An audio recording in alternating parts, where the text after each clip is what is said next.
Départ de Colombes pour aller à l'appart de Marca vers 18h30. Nous prenons le train et la ligne 14 où la question la plus souvent posée était de savoir de quel côté allait être l'ouverture des portes, car il est vrai qu'avec nos gros sacs on faisait bien chier le monde pour sortir et rentrer dans le wagon. Marche à pied de Olympiade jusqu'à chez Marca, 2 minutes pour ouvrir la porte. Fumage de clope et course au méga Auchan pour remplir le frigo de bibine. Au retour, on prend 2 grecs plus un gratuit pour 8 €. L'affaire du siècle. On mange devant Louis de Funès, le grec fait mal au bide, dur de tout finir. On commence à picoler en finissant le film de Louis de Funès. À la fin, on tombe sur Anne Romanoff. Nous décidons sagement de zapper. Après quelques bibines et un cacamou pour Julien, on commence à regarder une émission incroyable sur la musique classique sur France 2, avec André Manoukian, Pauline, Ariane Ascaride, un présentateur saucé, et d'autres hurluberlus fantasmagoresques. Après la fin de l'émission et quelques bières, on décide d'aller à l'école où quelques jeunes font une LAN. Après quelques discussions philosophiques avec les joueurs et entre nous deux dehors autour d'une bonne clope et d'une Monster Bro, nous rentrâmes à l'appartement. Le voyage fut éprouvant. Après avoir dormi 1 heure environ, nous partons pour le métro en direction de Gare de Lyon. Après avoir fait chier encore tout le monde avec nos sacs, surtout en passant les portiques, nous avons eu notre train à un poil de cul, environ 4 minutes, sans même pouvoir fumer une clope entière. Une fois à Clermont-Ferrand, on se pose dans un café. On va faire les courses à Leader Price. Et comme des cons, on se rend compte qu'on a acheté trop de trucs, ce qui veut dire un sac en plus. Facile 10-15 kilos de bouffe. C'est parti pour la gare pour prendre un train pour le lac d'Aïda. Personne dans cette foutue gare de consanguins ne comprenait quelque chose. 2 heures plus tard, on monte dans un car qui nous emmène à la ville du Mont d'Or, bien plus loin, près du lac de Guéry, en passant par l'accueil. Tous les gens sont des connards qui nous dévisagent en tant que touristes. Après une bonne bière devant un festival de bagnoles à la con pour des cons, on prend un taco jusqu'au lac de Guéry. Une fois arrivé, on emprunte un chemin qui monte que nous avait indiqué le chauffeur de taxi, qui au passage nous a fait payer 20 € au lieu de 18,40. On a bien galéré 2 heures le temps de trouver un autre coin, car le chemin indiqué menait nulle part, du moins très loin du lac. On plante notre tente finalement sur un petit coin posé à 5 minutes à pied de l'endroit où nous avait déposé le tacos. Une fois la tente plantée, on allume le premier feu pas trop loin d'autres campeurs avec qui on parlait de temps en temps. Je m'occupe des raviolis Leader Price que je faisais chauffer avec une casserole, pendant que Quentin préparait une ligne de pêche. Après la boostify, on se siffle un coup de pinard ainsi qu'un cigario bien mérité avant d'aller se coucher à 22h30. La nuit fut longue et froide, assez pour se cailler les coucouilles. Le lendemain matin, on se fait réveiller vers 10h30 par des connards de gens qui laissaient leurs gosses jeter les pierres du feu dans le lac. On se rallume un autre feu pour se faire le café, jusqu'à ce que 2 moustachus, dont un tout petit, viennent nous dire que c'est interdit en nous faisant la morale. Profitant quand même du feu, on fait chauffer les faillots, puis on éteint le feu pour entamer une balade jusqu'à la cabane où nous avait lâché le tacos. On retourne sur place pour démonter la tente parce qu'il y avait un peu trop de monde et qu'apparemment on pouvait nous faire chier parce qu'on n'avait pas le droit. Et puis nous retournâmes à la cabane pour chier, prendre un petit goûter, reboire un coup de pinard et réfléchir où nous pouvions bien planter de nouveau la tente. Un mec de la cabane nous propose de descendre dans la plaine en passant par une route, car selon ses dires, il y avait un coin plutôt sympa avec des ruisseaux. Seulement, de la hauteur où nous étions, nous voyons la route de haut s'enfoncer dans la forêt sans la voir en sortir, à moins de faire plusieurs kilomètres. Nous décidons alors de remonter le cours d'eau qui alimentait la cascade que l'on a vue qui allait vers le lac. Sur le chemin, nous posons les sacs pour pouvoir se balader tranquille et trouver un endroit plus rapidement. En traversant quelques champs, on trouve plusieurs petits endroits sympas. On retourne donc là où nous avions caché les sacs, près du bord d'un chemin. En sortant un peu du chemin et en remontant le cours d'eau, un pêcheur, qui était avec son fils, nous fait des réflexions débiles et nous prend de haut en disant « pêcher à la main ?» Voyant que le cours d'eau devient trop petit pour pêcher, il rebrouche chemin et se barre. On voit un petit coin tranquille pour y planter notre tente, jusqu'à ce que Julien remarque que juste à côté, à 10 mètres, un autre endroit tranquille, avec quelques pierres en cercle, toutes prêtes pour un feu, ainsi qu'un tas de bois juste à côté était posé. Pas une minute à perdre, on installe la tente, on allume un feu et on bouffe des spaghettis en conserve.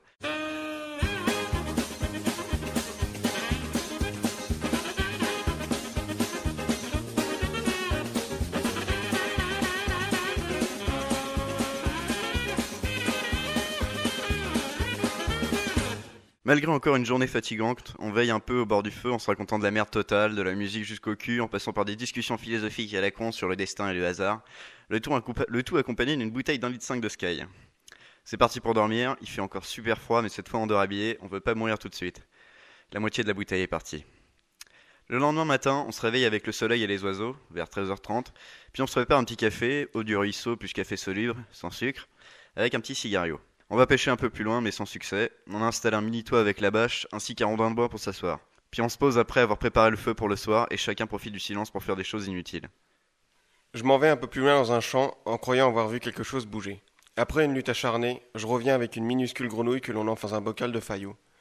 On part à la chasse pour tenter d'en retrouver d'autres. On en attrape en tout 5, 3 petites, 2 moyennes. Une fois le feu lancé, on leur coupe la tête pour pouvoir les faire griller à la broche. On mange les cuisses, pas grand chose à bouffer mais un petit bout de crevette. On boit 2 verres de Sky, puis on va se coucher assez tôt. Le lendemain matin, vers 10h30, 11h, on se prend un petit déj au café avec du chocolat fondu dans la tasse, ce qui rajoute quand même un petit goût sympa.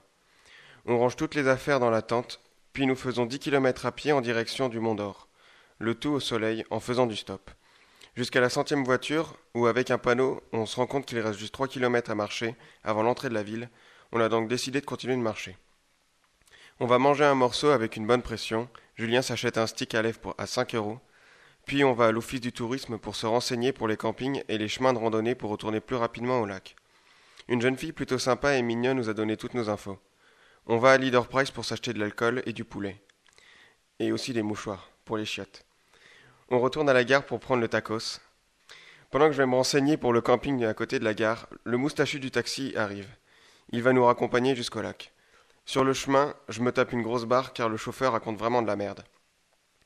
Oh, les poissons, ça mord quand c'est orageux, mais ils en lâchent une fois par semaine. Mais en général, on peut pêcher, ils lâchent des poissons une fois par semaine. On arrive à la cabane, on se prend un petit café vanille avec un cigarillo vanille. On rentre alors au campement et on se fait le poulet à la broche et acheté au Leader Price accompagné de haricots verts. Une fois le ventre bien rempli, on se met une cuite en finissant le vin et en continuant en sky. On parle alors de choses et d'autres telles que la zone 51 et la place de l'homme dans l'univers. Quelques gouttes de pluie mais rien de bien méchant, heureusement qu'on avait la bâche. Vers 2 heures du mat, Marca est totalement arraché, moi je finis mon Skype bien serré qui va me mettre bien aussi. Et puis on va se coucher. Le lendemain, levé avec la gueule de bois, on prend le petit déj rituel avec cigario, café chocolaté. Chacun va se laver un bon coup dans la rivière, il n'y a pas beaucoup de soleil donc l'eau est froide. Puis on voit un mec qui se balade en bagnole dans le champ à côté pour s'occuper de ses vaches, et certaines étaient même rentrées dans notre territoire. On allume le feu du midi pour se faire cuire les lentilles, le mec repasse avec sa caisse, mais il ne remarque même pas, ou alors il s'en fout. Réchauffé par le petit feu, on se lance dans un baccalauréat, et le perdant fera la vaisselle du soir. Une fois que Marca a fait la vaisselle, on se relance pour faire des haricots et des petits pois carottes. Après cette bonne boustifaille, on commence à jouer au jeu de la carte qu'on a créé quelque peu avant. Un jeu de tease avec plein de règles et de quoi teaser, on va se mettre bien. Le jeu est stylé, l'alcool monte bien à la tête, on parle de tout et de rien, mais bon, surtout de cul. Il pleut un peu, on se dépêche de cacher les affaires et en étant bourré c'était pas forcément simple. Il fait presque nuit et je fais cramer ma chaussure avec le feu comme un espèce d'abruti. Marca va se coucher, moi j'en peux plus, je vais gerber, puis je vais me coucher aussi. Une journée à rien branler, mais qui est passée super vite. Lever la tête dans le cul, toujours le même rituel du café chocolat cigario, puis on mange une bonne plâtrée de petits pois carottes. On va se promener sur la plaine d'à côté pour prendre quelques photos. Et après on rentre, Marca commence à faire une espèce de cocotte en papier pour créer un nouveau jeu de tease. Puis moi je redécouvre la musique avec 2 bouts de bois, des casseroles et tout ce qui me tombe sous la main.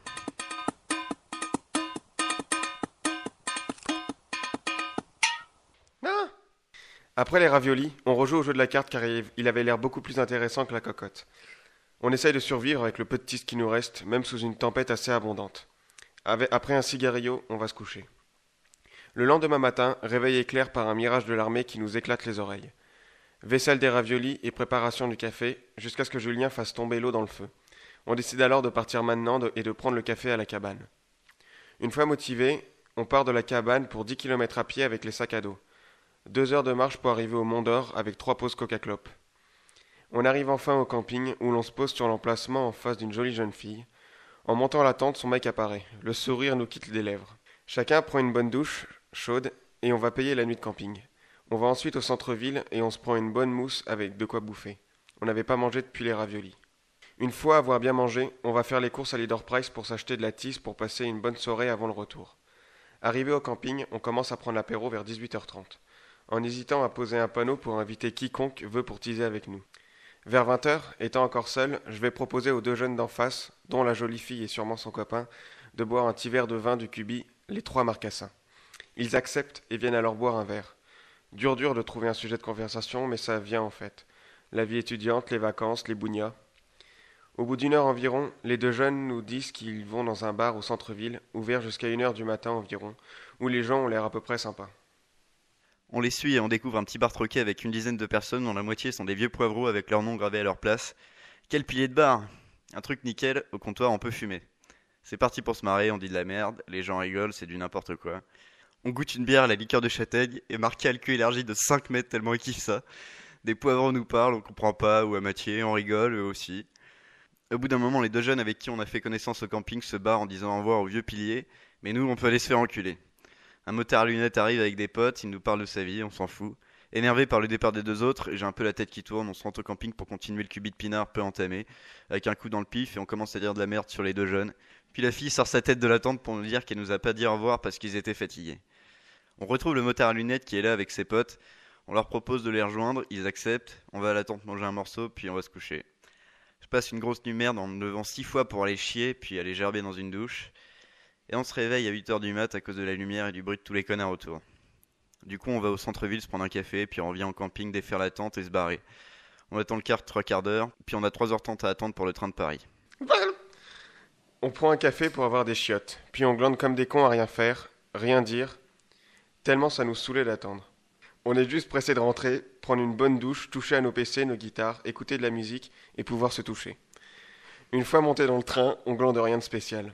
Après une petite clope, on voit un panneau dans le train qu'il y a un espace fumeur. Premier réflexe, on y va. On trouve rien mis à part un espace tranquille avec des prises électriques. On va chercher nos sacs et on s'installe dedans, allongé au sol en profitant de l'espace. On n'a plus qu'à attendre d'arriver sur Paris. Julien va rentrer chez lui et moi je vais fêter la nif de Lénard chez moi. Ça va être dur tout ça. Ça, c'est ce qu'on appelle de la survie.